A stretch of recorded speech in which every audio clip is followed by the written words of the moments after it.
은혜로운 찬양을 감사드립니다. 할렐루야. 우리 이 시간에 우리 낮예배 때 들으신 담임 목사님 말씀 한번 생각하면서 이렇게 한번 인사하시는데 제가 만들었는데요, 되게 잘 만든 것 같습니다.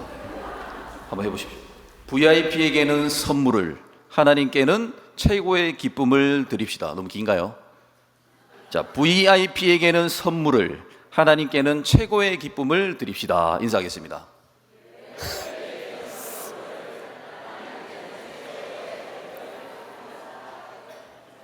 아멘. 네, 감사합니다. 한 번 더. 하나님께 최고의 기쁨을 드립시다. 이렇게 한번 인사하겠습니다. 시작. 하나님께 최고의 기쁨을. 네, 감사합니다. 정말로 그렇게 되시기를 주님의 이름으로 축복합니다. 네. 오늘 본문에 사도 바울이 굉장히 중요한 이야기를 하고 있습니다. 한번 29절의 말씀을 한번 다시 보실 것 같으면은 형제들아 내가 이 말을 하노니 그때가 단축하여진 고로, 이렇게 나옵니다. 그때가 단축되었다. 굉장히 특이한 말씀입니다. 여기 그때라는 단어가 바로 그 유명한 카이로스, 카이로스입니다. 우리 성도님 다 아시죠? 크로노스, 카이로스 아시죠? 아는 얼굴이 아니죠 지금. 먹는 건가요? 뭐 이런 표정. 크로노스는 몇 분, 몇 시, 몇 분 이런 시간을 같은 시간을 의미하고, 카이로스는 특정한 기간, 특정한 때, 특정한 시대, 이것을 의미하는 것입니다.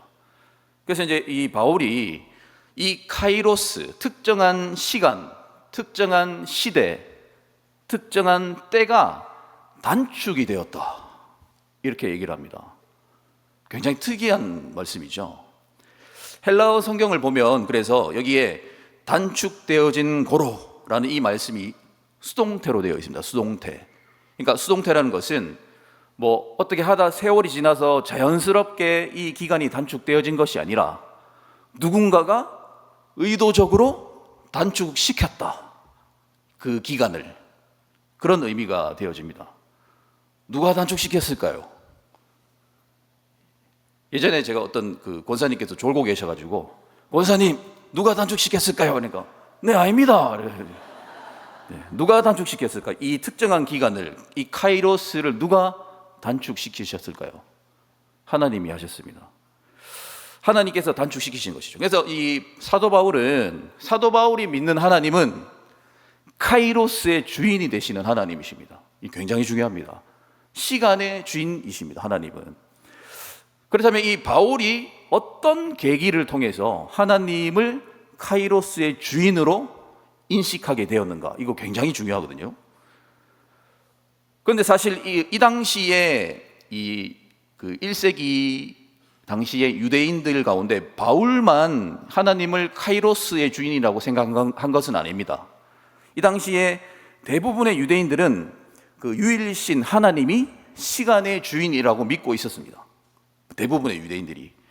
그러니까 따라서 이 세상의 마지막 그때를 하나님이 정하신다.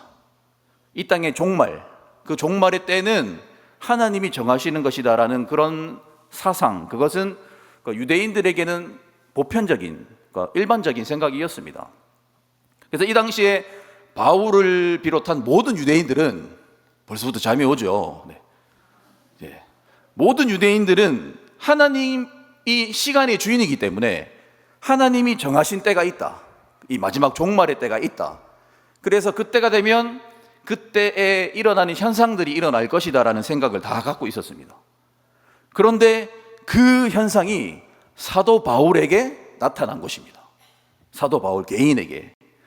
분명히 이제 사도 바울이 볼 때, 사도 바울은 율법에 능통한 사람이고 굉장히 이런 사상에 능통한 사람이었기 때문에 바울이 믿고 있던 신앙이라는 것은 마지막 때, 종말의 때에 온 땅에, 온 우주적인 그런 현상이 일어나야 되는데 그게 자기 개인에게 일어난단 말입니다. 개인에게, 체험으로. 그때 바울이 지금까지 사울이라는 사람의 인생의 마지막이 끝이 납니다. 그리고 어떤 사람이 시작되죠? 사울이 그만되고 바울이라는 사람의 새 인생이 시작이 되어집니다. 그러니까 이때 바울이 완전히 영적으로 머리가 트이게 됩니다. 영안이 열리고, 하나님은 이 땅의 마지막도 정하시는 분이시고 한 인간의 마지막도 정하시는 분이시구나, 새 인생을 결정하시는 분이시구나라는 지식이 바울이 머리가 트이게 됩니다. 그러니까 그 전까지는 자신이 알고 있던 그냥 하나의 율법, 사상, 생각 정도로 갖고 있었는데, 이 굉장히 특별한 이 체험을 통해서 그게 완전히 자기의 신앙으로 자리 잡게 되었던 것입니다. 그 체험은 무엇일까요, 성도님? 맞추시면 선물 드리겠습니다. 사도 바울의 인생을 완전히 뒤바꿔 놓은 그 체험, 다 아실 텐데, 다메섹 도상에서 예수님을 만난 그 사건입니다. 이때 사울이 머리가 열리고 영안이 열리게 됩니다. 여기서 제가 지금 말씀드린 영안이 열렸다라는 표현은, 영안이 열려가지고 미래를 보고 방언을 하고 귀신을 보고 천사를 보고 그런 눈이 열렸다는 것이 아니라, 영원할 것 같은 이 세상이 약점이 있더라. 그러니까 절대로 무너지지 않을 것 같은 이 세상 권세가 약점이 있더라. 그 약점을 영안이 열려서 보게 되어진 것입니다. 이 세상이 영원하지 않겠구나, 새로운 세상이 오겠구나, 카이로스가 있다, 즉 마지막 때가 있다는 것에 대해서 머리가 트여진 것입니다. 영적 지식이 생긴 것이죠. 그것을 영안이 열렸다 이렇게 표현하는 것입니다. 성도님, 이 꽁꽁 얼어붙은 얼음 본 적 있으시죠? 이제 곧 있으면 겨울이 오지 않겠습니까? 그러면 그 얼음에 금이 가고 균열이 가면 무슨 신호이죠? 지구의 종말입니까? 아무 생각 없으십니까? 예? 봄이 온다는 신호이지 않습니까? 그러니까 얼음에 균열이 갔을 때 봄이 오겠구나라는 지식은 계절의 변화에 대한 지식을 갖고 있는 사람만이 알 수 있지요. 그렇지 않습니까? 그래서 이걸 계절의 변화를 보는 안목이라고 하거든요. 바울에게 마치 이런 것처럼 세상에 영적 균열이 가니까 종말이 아니라 새 시대가 오고 있구나, 하나님의 때가 오고 있다라는 영안이 열렸다는 것이죠. 절대로 안 무너질 것 같은 이 세상에 영적인 금이 가고 균열이 가고, 그거를 바울이 보게 된 것입니다. 바울이. 그래서 이 세상이 마지막 때에 어떤 금이 가버리면, 이 세상 권세의 금이 가버리면 끝나버리는 것이 아니고 새 시대가 오는구나, 새로운 하나님의 나라. 그게 뭘까요? 예? 처음 듣는 소리십니까? 그 새 하늘 새 땅, 그것이 온다라고 바울이 알게 되어진 것입니다. 그때부터 바울이 완전히 딴 사람이 됩니다. 완전히 다른 사람이 됩니다. 완전히 인생이 달라집니다. 영원한 것과 영원하지 않는 것을 분별하게 되어집니다. 바울이 그때부터, 예수님을 만나고 난 뒤부터. 그리고 내가 누구에게 충성해야 되는지가 분별이 되어집니다. 그때부터. 헛된 사람에게 충성하는 것이 아니라 내가 누구에게 충성하며 살아가는 것이 진짜 진리된 인생인가를 깨닫게 되어집니다. 그러면서 바울의 인생이 사울이 완전히 변화되기 시작하면서 사울이 바울이 되어집니다. 유대인들은 이 세상의 마지막 때가 되면 특별한 현상이 일어난다고 생각을 했습니다. 특별한 현상. 그 중에 하나가 뭐냐면은 죽었던 사람들이 부활한다고 믿었습니다. 죽었던 모든 무덤에 있는 자들이 다 이제 부활한다고 생각을 했습니다. 그런데 단지 부활하기만 하는 것이 아니라, 성도님 잘 들어보십시오. 과거에 죽기 전에 옛날의 육신이 아닌 새로운 육신, 굉장히 영광스러운 새 몸으로 부활한다고 믿고 있었습니다. 그러니까 유대인들은 마지막 때가 오면 죽은 자들이 다 부활할 것인데, 그때 알아볼 수 있었죠. 다 부활해가지고 아이고 집사님, 아이고 권사님, 너무너무 보고 싶었습니다, 이렇게 알아볼 수 있는 육신이 아니라, 알아볼 수 없을 정도로 굉장히 영광스러운 새 육신으로, 이전의 모습과는 비교도 안 되는 영광스러운 모습으로, 굉장히 특별하고 영광스러운 새 육신으로 부활한다고 믿었단 말입니다. 그런데 성도님, 바울이 그때 당시에 어디로 가는 길이었습니까? 다메섹에 갈 때 어디 가는 길이었지요? 예배드리러 가는 길이었습니까? 예수 믿는 사람들을 체포하러, 잡아서 죽이러 가는 길이었습니다. 그때 사도행전 9장에 보시면 이렇게 기록합니다. 바울이 살기가 등등하였더라. 살기가 등등한 표정 어떤 표정인가요?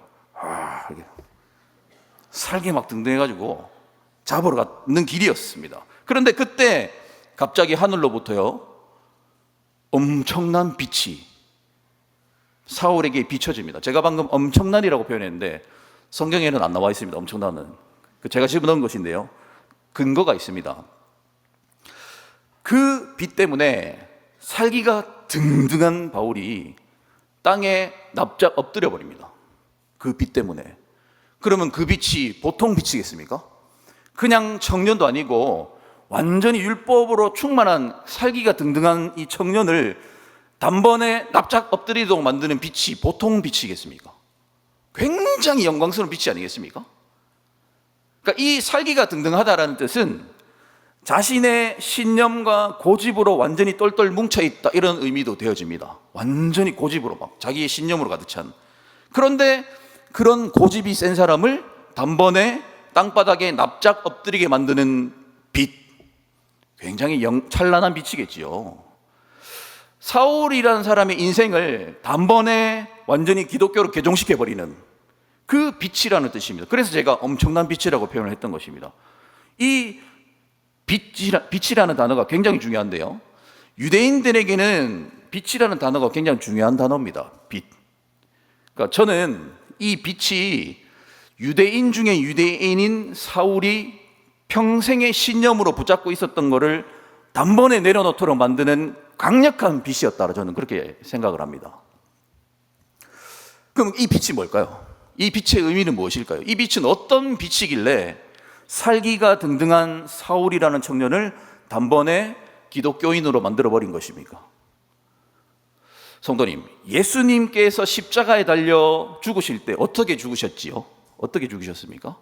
비참하게 죽으셨습니다. 비참하지 않습니까? 비참. 십자가는 그 당시에 가장 비참한 죽음이었습니다. 영광스러운 죽음이 아니었습니다. 그 당시에는, 유대 사회에서는. 그렇게 예수가 비참하게 죽었다는 것은 이미 사울은 알고 있었을 것입니다. 사울은 그 전에는 예수님을 한 번도 만난 적이 없었습니다. 그러니까 그렇게 비참하게 십자가에 달려 그렇게 죽은 예수가 빛 가운데 나타난 것입니다. 빛 가운데. 사울이 사내들인 공회 사법부에 근무하고 있었습니다. 그때 당시에 사법부, 그러니까 체포조. 그러면서 비참하게 죽은 예수라는 어떤 사람의 이야기를 분명히 들었을 것입니다. 그 정보를. 근데 분명히 비참하게 죽었다고 들었는데 그 비참함은 온데간데 없이 굉장히 찬란한 빛으로 예수님이 나타나셨단 말입니다. 지금 바울에게 굉장히 찬란한. 왜냐하면요, 사실은 그 당시에 십자가형을 당하면 대부분은 장례를 안 치러줍니다. 반역자기 때문에 안 치러줍니다. 참남죄, 그러니까 하나님을 모독했다는 죄이기 때문에 무덤에 안 넣어줍니다, 원래는. 그래서 어떻게 하냐면 죽으면 그대로 그냥 산에 버려버립니다.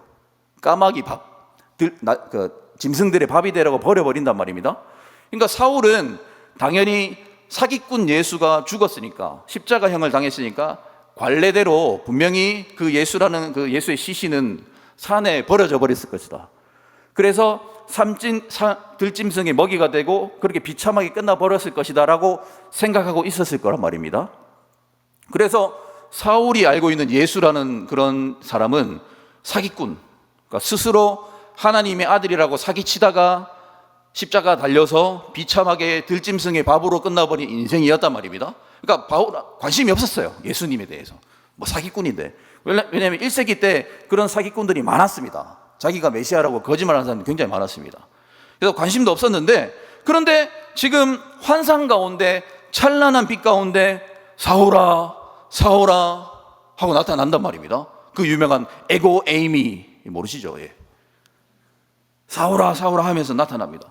한 번도 본 적 없는 영광스러운 빛으로 자신을 땅바닥에 납작 엎드리게 만들 정도의 찬란한 빛으로 자신을 찾아오신 분이 있었는데, 그분이 그러니까 너무 한 번도 본 적이 없으니까 사도 바울 나중에 찾아보십시오. 사도행전 9장에 보면 주여 누구십니까? 이렇게 한단 말입니다. 누구신지요? 라고 물을 수밖에 없는 겁니다. 왜냐하면 예수는 분명히 아닐 거거든요. 자기 생각에. 왜냐하면 예수는 어떻게 됐다고요? 산에 버려져 가지고 비참하게 끝내버린 인생인데 그 사기꾼이 올 리는 없단 말입니다. 그러니까 사오라 사오라니까 누구십니까? 라고 물었던 것입니다. 그러니까 자신의 율법의 상식으로는 들짐승이 되어버린, 밥이 되어버린 사람이 나타날 리가 없는데 죽었던 사람이 만약에 찾아왔다면 그게 무슨 뜻입니까? 부활했다는 뜻이지 않습니까? 부활은 그 당시에 유대인들이 아까 얘기했듯이 마지막 때에 참 종말이 일어날 때 일어나는 현상이라고 제가 말씀드렸지 않습니까? 부활. 그러니까 딱 보니까 바울이 보니까 서서히 자기가 믿던 그 신앙과 맞아 떨어져 가는 것입니다. 부활하신 분이 이렇게 말씀하시는 겁니다. 나는 네가 박해하는 예수다. 부활은 유대인들에게 최고의 가치관인데 부활한 것도 놀라운데 그분이 자신을 예수라고 말씀하시는 것입니다. 그러니까 이 살기등등했던 바울이요, 이 순간에 영광의 부활을 체험하게 되어집니다. 그 살기등등에 버금갈 정도의 강력한 회심을 하게 되어집니다. 바울이 그 순간에. 그래서 바울이 나중에 성도님 이 놀라운 고백을 합니다. 누구든지 그리스도 예수 안에 있으면 새로운 피조물이라. 그러니까 이게 굉장히 놀라운 고백입니다. 아멘입니다, 여러분. 영광의 부활, 새 피조물, 그러니까 새 육신에 대한 신앙이 생겨버린 겁니다, 바울에게. 그러니까 이 빛이 사울이라는 율법에 능통한 사람을 완전히 충족시켜 주어진 것이죠. 완전히 지식적으로 완전히 충만하게 만들어 준 것입니다. 그러니까 그 사람이 예수를 그리스도라고 인정할 수밖에 없을 정도로 명백한 증거를 예수님이 보여주신 거예요. 저는 이 빛이 그래서 예수님의 영광스러운 부활의 육신이었다라고 저는 믿습니다. 부활의 육신. 그러니까 이 당시에 메시아가 되려면 부활을 해야 됩니다. 영광스러운 몸을 갖고 있어야 됩니다. 그러니까 바울이 보니까 명백한 증거가 보이는 겁니다. 너무나 찬란하고 너무나 과거에 비참하게 죽어버린 그 과거는 온데간데 없이 그거는 완전히 사라지고 모든 것을 역전하여서 너무나 찬란하게 내 앞에 나타나신, 그래서 빛이라고 표현할 수밖에 없는 영광의 육신. 그래서 바울이 고린도전서 15장에 이런 말 하지 않습니까? 마지막 나팔 소리에 우리가 다 변화될 때 사망아 너의 승리가 어디 있느냐, 이렇게 죽음을 조롱한단 말입니다. 조롱. 그러니까 죽음은 비참한 것이지 않습니까? 그 비참함을 찬란함으로 역전시킬 정도의, 그렇게 느껴질 정도의, 지금 내 눈앞에 예수님은 찬란한 분, 모든 비참함을 역전시켜 버리신 분으로 지금 있단 말입니다. 그러니까 바울이 예수님을 안 믿을 수가 없는 겁니다, 이제. 자, 여기서 우리 성도님, 자, 잘 들으셔야 됩니다. 중요한 것은 이것입니다. 사울이 옛날 육신이 영광스럽게 새 육신으로 부활한다는 영적인 의미를 지금 깨달았다고 말씀드렸지 않습니까? 그러니까 머리가 트여버렸다고, 영안이 열렸습니다. 즉 예수님 믿는 자들을 죽이러 가던 살기등등한 옛 육신으로 살던 사울이 예수님을 위해 목숨을 버리게 되는 새 육신의 바울로 변하게 된 것입니다. 이게 부활이거든요. 영적인 핍박자의 옛 육신으로 살아가던 바울이 예수를 위해 핍박을 기꺼이 받는 새 육신으로 변화된 삶을 살아가는 것입니다. 이것이 우리가 이 땅에서 경험할 수 있는 비참함에서 찬란함으로의 역전의 은혜입니다. 이거를 깨달게 된 겁니다, 바울이. 이 영적인 의미를. 성도님, 말씀을 정리하겠습니다. 우리가 지금 복음 행복 전도 축제를 하고 있지 않습니까? 가을 축제 진행 중에 있지 않습니까? 우리가 우리 성도님들께서 작정하신 VIP가 지금 옛 육신으로 살고 있습니다. 죽어가는 옛 육신으로 사울처럼 살고 있단 말입니다. 그런데 그 세상에서 방황하는 육신으로 살다가 우리 성도님들의 전도를 통해서 이들이 하나님을 만나게 돼요. 그러면 어떻게 된다고요? 새 육신으로 하나님의 사람으로 살아가는, 하나님의 사람의 육신으로 살아가는 영적인 부활을 경험하게 되는 것입니다. 그러니까 우리가 이미 이 옛 육신에서 새 육신으로의 부활을 체험할 수 있는 것입니다. 그러니까 우리 성도는 이 전도 축제가 얼마나 중요한 축제인지 모르는 것이죠. 옛 육신을 새 육신으로 만들어버리는 생명의 사역이 되는 것입니다. 바울이 그때 알아버린 것입니다. 아, 이분은 명백한 하나님이시구나. 지금 내 앞에 나타난 이분이 그리스도가 맞구나. 예수님이. 나 이분께 내 인생 드려야 되겠다. 내 인생 이분에게 온전히 다 드려야 되겠다. 나 이분께만 충성하겠다. 이분께 내 인생 올인하겠다. 이래 된 것입니다. 자, 성도님, 자, 이제 오늘 본문으로 갑니다. 오늘 본문으로 다시 가보십시오. 결론입니다. 이 땅에 그렇게 비밀을 깨달은 바울이 우리에게 이렇게 말하는 것입니다. 오늘 본문 다시 한번 보시기 바랍니다. 본문. 형제들아, 안에 있는 자들은 없는 자같이 하며, 결혼한 사람이 마치 배우자가 없는 사람처럼 살라는 겁니다. 예, 이건 제가 제일 잘한 것입니다. 네. 결혼했지만 안 한 사람처럼. 우는 자들은 울지 않는 자같이 하며, 그러니까 슬픔을 당한 사람은 마치 슬픔을 당하지 않은 사람처럼 살아라. 이렇게 얘기를 해요.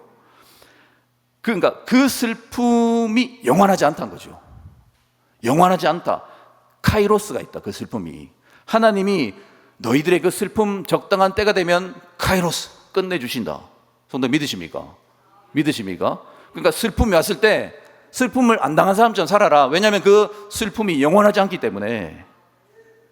기쁜 자들은 기쁘지 않는 자같이 하며, 매매하는 자들은 없는 자같이 하며, 세상 물건을 쓰는 자들은 쓰지 못하는 자같이 하라. 그러니까 세상 물건을 쓰는 사람들은 마치 그 물건을 다 못 쓰는 사람처럼 살아라. 이 세상의 외형은 지나감이라. 이렇게 얘기하는 것입니다. 이게 무슨 뜻이냐면은 그렇습니다. 우리는 과거를 살았고 현재를 살고 있습니다. 그렇지요, 성도님? 과거를 살아오셨고 현재를 살고 있습니다. 그런데 우리가 세상 사람들과 다른 게 하나가 있는데, 우리는 미래를 품고 살아가는 사람들입니다. 약속되어진 미래. 뭐죠 그게? 구원, 하나님 나라 천국. 이렇게 확신이 없이 아멘. 영생. 그런 사람답게 살아가라는 겁니다. 그게 없는 사람, 그러니까 미래가 없는 사람처럼 살지 말고, 미래를 확정 지어 놨기 때문에 그런 사람처럼 살아가라. 그러니까 이 세상의 것이 다 지나가는 것이기 때문에 세상 대충 살아라, 이런 의미가 아니고, 사람에게 매이지 마라. 사람에게 매이지 마라. 어떤 감정에도 매이지 마라. 부귀 영화에 매이지 말고, 물질에 매이지 말고, 건강에도 매이지 말고, 성공에도 매이지 말고, 만약에 매일 것 같으면 오직 카이로스의 주인이신 주님께 매달려라. 매여라. 주님께만 충성해라. 그러면 과거, 현재, 미래 모든 환경 가운데 우리가 그것들에게 지배당하는 것이 아니라 오히려 그것을 지배하는 인생을 살 수 있을 것이다. 승리하는 인생을 살 수 있을 것이다. 따라서 성도님, 우리가 기도해야 되는 것은 바울처럼 이 땅을 분별할 수 있도록, 영원하지 않는 것과 영원한 것을 식별할 수 있는 지혜를 달라고 기도하셔야 되고요. 그리고 주님께만 충성하는 사람이 되는 것. 그러면 만사 형통할 수 있습니다. 주님께만 형통하면 어디로 가나 승리할 수 있다는 것. 이것을 기도하라. 이렇게 말씀하시는 것입니다. 이 말씀 기억하셔서 믿음으로 승리하시는 우리 성도님들 되시기를 주님의 이름으로 축복합니다. 아멘. 우리 찬양하겠습니다.